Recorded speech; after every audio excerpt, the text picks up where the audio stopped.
નમસ્કાર, આપ જોઈ રહ્યા છો નેશન પ્લસ ન્યૂઝ. હું છું આપની સાથે હેતલ વગર.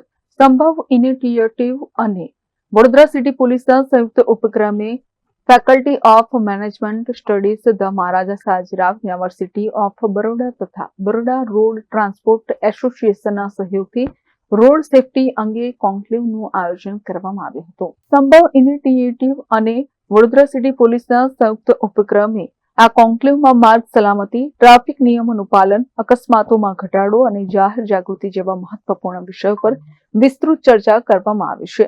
કાર્યક્રમમાં પોલીસ અધિકારીઓ, યુનિવર્સિટીના પ્રાધ્યાપકો, ટ્રાન્સપોર્ટ ક્ષેત્રના પ્રતિનિધિઓ તેમજ વિદ્યાર્થીઓ ઉપસ્થિત રહ્યા હતા.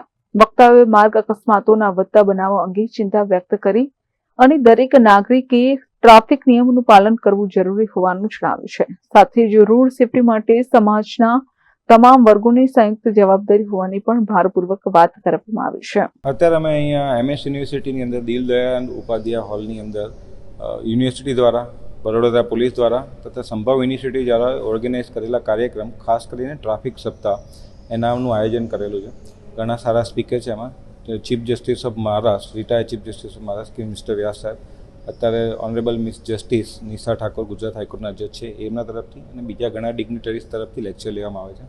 કેમ ટ્રાફિક સેન્સ ઇમ્પોર્ટન્ટ છે, કેમ રોડ સેફટીની સૌથી વધારે પ્રાધાન્ય આપવી જોઈએ, એના ઉપરનું આયોજન છે. ખૂબ સારું આયોજન છે. યુનિવર્સિટીના ઘણી મોટી સંખ્યામાં સ્ટુડન્ટ્સ અહીંયા હાજર રહ્યા છે, જેમને સૌથી વધારે જરૂર છે આ નોલેજ આપવાની. આપણું નોલેજ એમને જ પાસ ઓન કરવાનું છે જે યંગ ડ્રાઈવર્સ છે. તમને આ ઇન્ટરવ્યૂમાં ખાલી તમને અગત્યના મારે ફેક્ટ્સ આપવા છે કે આખા ઇન્ડિયાના વર્ષમાં અંદાજે કેટલા મર્ડર થતા હશે.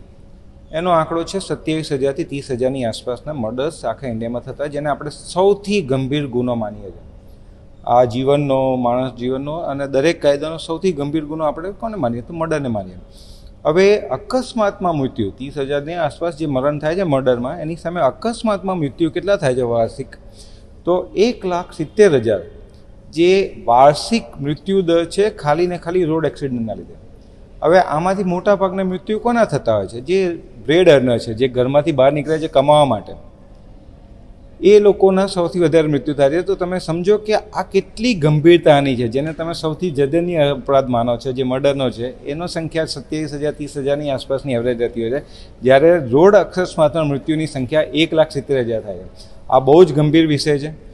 ભારત સરકાર, ગુજરાત સરકાર આમાં યોગ્ય પગલાં રહી છે. અવેરનેસ બધા તરફથી જરૂરી છે. આપ મીડિયા મેમ્બર તરફને પણ મારી રિક્વેસ્ટ છે કે આની અવેરનેસ મેક્સિમમ ફેલાવો. બરોડામાં જ હમણાં વર્ષ પહેલાં એક બનાવ બની ગયો. એક ચોરસિયા કરીને હતો, સિટી ચોરસિયા કદાચ, એ આરોપીને એણે દારૂના નશામાં રાતે 7 જણને ટક્કર મારી દીધી, એક મહિલાનું મૃત્યુ થઈ ગયું. આવા બનાવો ના બને, નબીરાઓથી ના બને, યંગસ્ટર્સથી ના બને, એ પૂરતું ધ્યાન રાખો. આની માહિતી સૌથી વધારે પાસ ઓન કરવી જોઈએ કે આ અત્યંત ગંભીર મામલો છે. તો એના માટે આ આયોજન કરવામાં આવ્યું છે. આ કાર્યક્રમ ખૂબ સારું આયોજન છે. મારું વડોદરા શહેરમાં કેટલાક એવા રોડ છે કે જ્યાં સાઇન બોર્ડ લગાવવામાં નથી આવ્યા, એ લોકોને અવેરનેસ આવે ક્યાંથી? તો એ વિશે કેટલો અગત્યનો છે વડોદરા શહેર માટે અને વાહન ચાલકો માટે? દેખો, સાઇન બોર્ડ સૌથી વધારે જરૂરી છે, પણ એનો મતલબ એવો નથી કે માણસ કોમન સેન્સ ગુમાવી દે. તમને એક ખ્યાલ હોવો જોઈએ કે એક સિટી એરિયાની અંદર તમે 40-50થી વધારે સ્પીડમાં ના ગાડી ચલાવી શકો. તો માણસની સામાજિક કોમન સેન્સ સૌથી વધારે અગત્યની છે. હું લેક્ચર મારો હમણાં છે એમાં પણ કહેવાનો છું કે શું ઇન્ડિયામાં જ ડ્રાઈવર ખરાબ છે, ઇન્ડિયાના માણસો જ ખરાબ છે જે ખરાબ રીતે ડ્રાઇવિંગ કરે? ના, એવું નથી. તમે તમારા મિત્રો, સંબંધીઓ, તમે પોતે ગયા તો તમે દેખો દુબઈ, સાઉદી અરેબિયા, ત્યાં 70%-80% ડ્રાઈવર સાઉથ એશિયન છે, જે પાકિસ્તાનથી, જે બાંગ્લાદેશથી, ઇન્ડિયાથી. ત્યાં જઈને કેમ બધા ડાયાથીને ચલાવે છે? કારણ કે ડિટરન્ટ ઇફેક્ટ છે. સામાન્ય સમજણની સાથે મને સજા થશે, મારા આખા મહિનાનો પગાર જતો રહેશે, એક પણ ટ્રાફિક લાઇન્સના વાયોલન્સમાં હું હેરાન થઈ જઈશ, ત્યાં અત્યંત ગુનાને ગંભીરતાથી લેવામાં આવે છે. એટલા માટે બધા અહીંયા તો મારા કાકા MP છે, આ છે, તે છે, અલગ અલગ એટીટ્યૂડમાં માણસ જીવતા હોય છે, જેના લીધે આ કાયદાને બહુ સિરિયસલી નથી લેતા હોતા.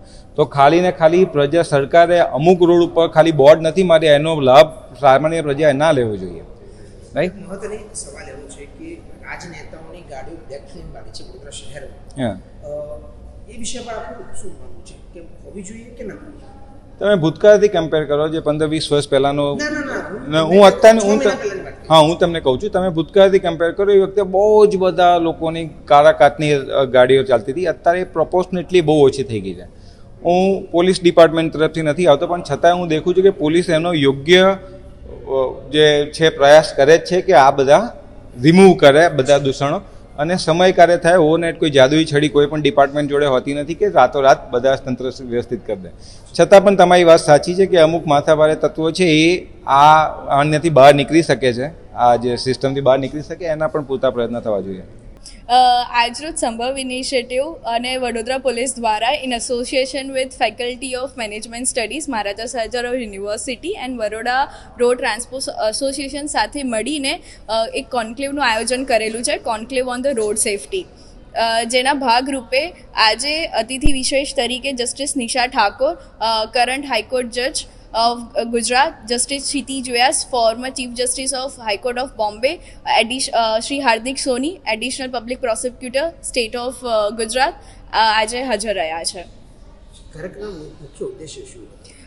આપણે સૌ જાણીએ છીએ કે જાન્યુઆરી મંથ ને રોડ સેફટી મંથ તરીકે આખા ભારતભરમાં ઉજવવામાં આવે છે, જેના ભાગરૂપે સંભવ ઇનિશિયેટિવ અને વડોદરા પોલીસ દ્વારા આખા મંથ દરમિયાન અલગ અલગ એક્ટિવિટીઝ થઈ છે, જેમાં હજારો સ્ટુડન્ટ્સ સ્કૂલ અને યુનિવર્સિટીના સ્ટુડન્ટ્સને રોડ સેફટી વિશે જાગૃત કરવામાં આવ્યા છે. અલગ અલગ પ્રકારની કોમ્પિટિશન્સ કરવામાં આવી છે અને એના આજે 31 જાન્યુઆરી એટલે કે આજનો છેલ્લો દિવસ આ માસનો, એના ભાગરૂપે આપણે કોન્ક્લેવનું આયોજન કર્યું છે, જેનો મુખ્ય ઉદ્દેશ્ય એ છે કે જ્યુડિશિયરીના પર્સપેક્ટિવથી રોડ સેફટી વિશે લોકોને માહિતગાર થાય. જ્યુડિશિયલ બહુ ઇમ્પોર્ટન્ટ રોલ પ્લે કરે છે જ્યારે આપણે રોડ સેફટીના કાયદાની વિશે વાત કરીએ, જેવી કે તમને બધાને આપણને ખ્યાલ છે કે ગુડ સંવિધાન જે લો જે છે એ સુપ્રીમ કોર્ટમાં એક PIL દાખલ થઈ હતી, એના ભાગરૂપ બનેલો છે.